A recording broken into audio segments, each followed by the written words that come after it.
Relevan tak relevan tu tuan-tuan tengok sesuai ke tidak. Tajuk yang kita bincang tadi, bagaimana nak tarik orang ni pergi masjid dengan kita lantik mereka ahli masjid. Bukan AJK masjid, ahli masjid. Dia kata apa peranan ahli masjid ni? Peranan awak ada peranan besar, iaitulah tahu ni target kita menyemarah ke masjid, salah seorang orang yang akan hidup saudara Zari. Oh, saya ditugaskan, memang ditugaskan. Dia bawa duduk di bawah AJK apa? Di bawah lejnah apa-apa sebut. Dia panggil sub lejnah. Kita ada lejnah kebajikan, dia disap lagi. Mana sekali-sekala dipanggilkan. Allahu Akbar. Orang ni suka macam tu. Belajar dengan cerita Abbas, pak saudara Nabi. Bila Nabi nak masuk Mekah, dia kata, ya Abbas, Abu Sufyan ni orang besar Quraisy. Nabi kata tak apa. Bila Nabi masuk Mekah, penduduk Mekah semua menunggu depan Nabi. Apa nak putusan apa? Nabi kata siapa dia bergantung di kelambu Kaabah, fahuwa amin. Man dakhala dara darihi fahuwa amin, wa man dakhala dar Abi Sufyan fahuwa amin. Siapa dia masuk dalam rumah Abu Sufyan, aman. Abu Sufyan bangga, nama aku disebut. Orang kita ni psikologi lebih. Psikologi. Kenapa orang boleh jadi macam ni? Sebab nama dia disebut. Alhamdulillah, Tuan SMS je. Malam ni oleh kerana kita ada penceramah datang yang belum pernah datang di sini, saudara dijemput mengiringi penceramah dan makan sekali di meja pula. Macam mana tak mari? Allah, dengan kain samping lagi. Penceramah malu dengan dia. Ini sifat rahmat lil alamin. Kita carilah tuan-tuan, para jemaah, coba cari reka cerita. Saya mikir siang dan malam macam mana nak menyelamatkan masyarakat. Macam mana nak dekatkan dia orang pergi masjid. Macam mana anak-anak kita nak mesra dengan masjid. Fikir. Jangan anak-anak mari pula kita halau dia balik pula. Mau buat bisnes dengan masjid, pergi apa dah. Habis budak tu takut nak pergi masjid. Dia mari kita buat lajnah khas. Ada satu masjid, ada lajnah nasri masjid. Dia ibu-ibu boleh tinggal kat belakang, mak boleh dengar kuliah, dengar ceramah dalam masjid, anak duduk kat bawah, kat situ. Ada nasri. Saya kata kena bayar. Dia kata RM2 dah tabur masjid. Maghrib dengan Isya RM2. Sama kita derma. Kalau pergi ke bibi berapa bayar? Ini mak boleh dengar dengan selesa duduk di masjid dengar. Kalau bunyi anak bising sikit pergi ambil. Maksud orang kuliah bolehlah keluar. Ambil anak duduk sekali duduk ujung-ujung masjid. Subhanallah. Berkatnya, rahmatnya, apa ni, duduk dalam majlis ilmu dengan anak beranak. Subhanallah. Kalau anak ada kerja sekolah, kita duduk ujung majlis buat kerja sekolah. Mak dengar ceramah. Alhamdulillah, harmoni masyarakat. Mulianya kerja yang kita buat, kerja haris kerana nak menyelamatkan orang beriman. Allah tengok sifat Nabi sallallahu alaihi wasallam. Harisun alaikum bil mu'minina raufur rahim. Dengan orang yang beriman sangat kasihan belas. Rasulullah sallallahu alaihi wasallam, surah At-Taubah ayat 128. Hamba-hamba Allah yang beriman pula, sebahagian daripada sifat mereka ialah rahmat. Muhammadur Rasulullah walladzina ma'ahu asyidda'u 'alal kuffari ruhama'u bainahum. Muhammad itu ialah utusan Allah, dan orang yang bersama dengannya adalah keras terhadap orang kafir tetapi berkasih sayang sama orang Islam. Keras dalam isu akidah. Jangan salah faham ayat ini. Setengah orang dia kata kita dengan orang kafir kena berkeras. Bukan saya panggil kafir harbi lagi sehari dua ni pula. Lebih pada keras dah pula dah. Kafir harbi ni kafir yang halal darah.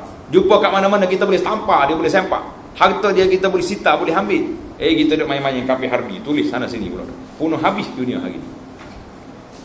Ini sifat orang mukmin, bertegas dalam masalah orang kafir, dalam masalah isu akidah. Kalau dia jiran, jangan duk balas dengan dia hari-hari. Dia kafir ni aku kena kelahi dengan dia. Jangan. Itu gila punya orang nama macam tu.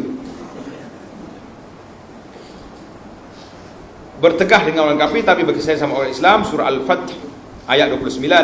Mereka pula sentiasa saling berpesan dengan sifat ini. Firman Allah Ta'ala, ثم كان من الذين آمنوا وتواصوا بالصبر وتواصوا بالمرحمة أولئك أصحاب الميمنة. Dia termasuk orang yang beriman dan saling berpesan untuk bersabar dan saling berpesan untuk berkasih sayang. Mereka yang beriman dan saling berpesan itu ialah golongan yang mendapat surat amalan dengan tangan kanan. Allahu Akbar. Ini pesanan kita berpesan. Sabda Nabi sallallahu alaihi wasallam menyifatkan keadaan orang mukmin. Masalul mu'minina fi tawaddihim wa tarahumihim wa ta'atufihim masalul jasad idza ishtaka minhu 'udwun tada'a lahu sa'irul jasadi bis-sahri wal humma. Diumpamakan orang mukmin dalam berkasih sayang, kasihan belas dan bekerja sama adalah seumpama sebuah jasad. Satu jasad, tubuh kepala sampai kaki. Apabila ada anggota yang merasa sakit, maka seluruh anggota lain turut merasainya dengan tidak dapat tidur dan panas badan. Kita nak macam tu. Saudara aku tidur.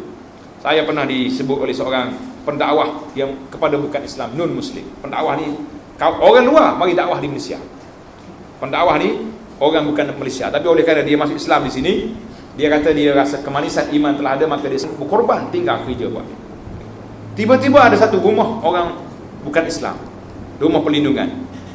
Dia kata kepada saya, dia kata, Ustaz, orang ini kalau duduk dengan Kristian, bukan sekat duduk di rumah yang buruk macam ni, duduk di hotel 5 bintang, makanan tak pernah putus. Tapi oleh kerana mereka masuk Islam, nak makan pagi dengan tengah hari pun tak cukup. Dia kata, Ustaz, beritahu pada pegawai-pegawai agama, mereka akan didakwa oleh mu'alaf ni di hadapan Allah. Saya terduduk. Negara kita yang kaya raya, duduk dalam majlis jamuan 3 hari 3 malam, makan tak habis. Saudara kita baru masuk Islam tak cukup. Allah, saya kata, subhanallah. Saya termenung panjang di situ. Balik-balik, saya pun tak nak tidur. Masuk dalam blok saya, Abu Anas Madani, satu pusat, dipanggil Pusat Dakwah International Islamic Center. Saya letak dalam, coba tuan tengok dalam blok Abu Anas Madani itu, pusat dakwah itu ada nombor akaun dia. Masuklah berapa yang kita boleh. Ini biar kita terasa orang Islam. Dia kata kalau duduk yang Kristian, dia kata orang ni makan tak habis nak makan, gemuk dalam masa seminggu. Duduk dengan orang Islam kurus selepas seminggu. Mengalir air mata saya. Allah, saya kata tengok, kasih sayang sama kita tidak terasa orang yang mana. Nikmat orang boleh masuk Islam ni. Bukan kita seorang hamba tak masuk Islam lagi. Sabda Nabi sallallahu alaihi wasallam, la yarhamun nas man la yarhamullah man la yarhamun nas.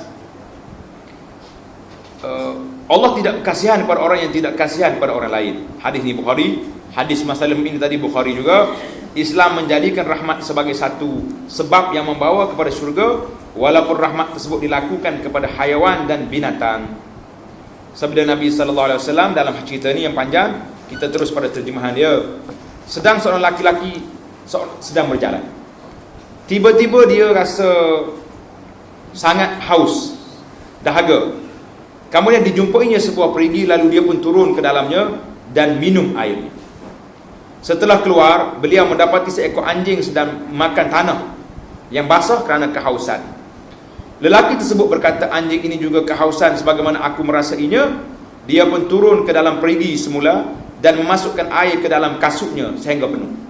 Kita ni kasut baru saya. Kemudian digigit dengan mulutnya sehingga sampai ke atas dan diberinya anjing itu minum. Subhanallah, rahmat prihatinnya dia. Allah SWT berterima kasih kepadanya dan memberi keampunan kepadanya. Para sahabat berkata, wahai Rasulullah, apakah kebaikan yang kami lakukan kepada haiwan juga mendapat pahala? Nabi kata apa? Wa inna fi kulli kabidin ratbatin ajrun. Nabi kata, dilakukan kebaikan yang dilakukan kepada setiap yang punya jantung yang berdenyut akan mendapat pahala. Kucing, anjing, arnak semua kita beri, dapat pahala belaka, jangan bimbang. Hadis dalam Bukhari. Kesan tersebarnya sifat rahmat di kalangan orang Islam, yang pertama, masyarakat akan bersatu. Jelas. Berlakunya sifat tolong menolong, bantu membantu, berkasih sayang sama mereka, tersebarnya perasaan mahabbah dalam kalangan anggota masyarakat, akan wujud golongan yang memberi bantuan apabila ada ahli yang ditimpa musibah dan bala bencana, kerana orang mukmin sangat kasihan belas sesama mereka. Akan ada keamanan juga akan tersebar dalam masyarakat, kerana masyarakat penyayang akan menjaga golongan yang memerlukan daripada terjerumus ke lembah jinayah. Inilah di antara ciri-ciri keindahan Islam dalam yang dapat kita bincangkan, sabar dan bersifat rahmat ke-19. InsyaAllah kita akan sambung lagi dalam siri yang seterusnya, bersifat sabar dalam menghadapi suasana apa saja dugaan dan yang lain lagi, insyaAllah. Jadi setakat itulah yang dapat kita bincang.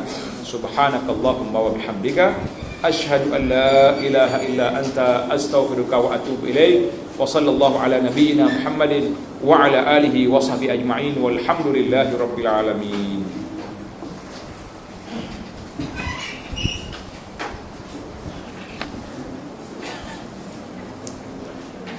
Ada soalan jawab ada nak asar.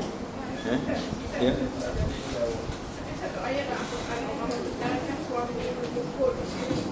Ya. Ya, betul.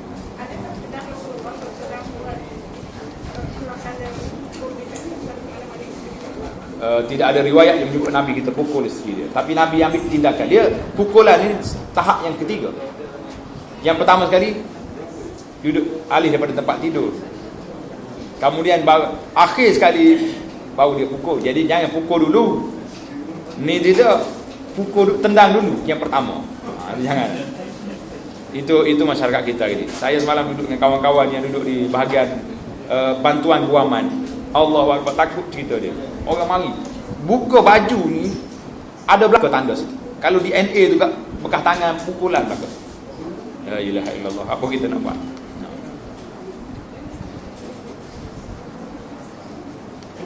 Asar. Saya ingat ada program kat sini bulan 6 dah. Mana Kak Razi?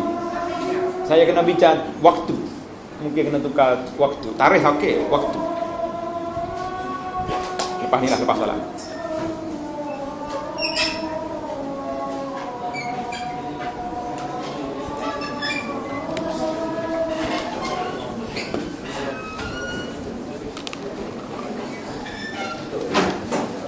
Okay.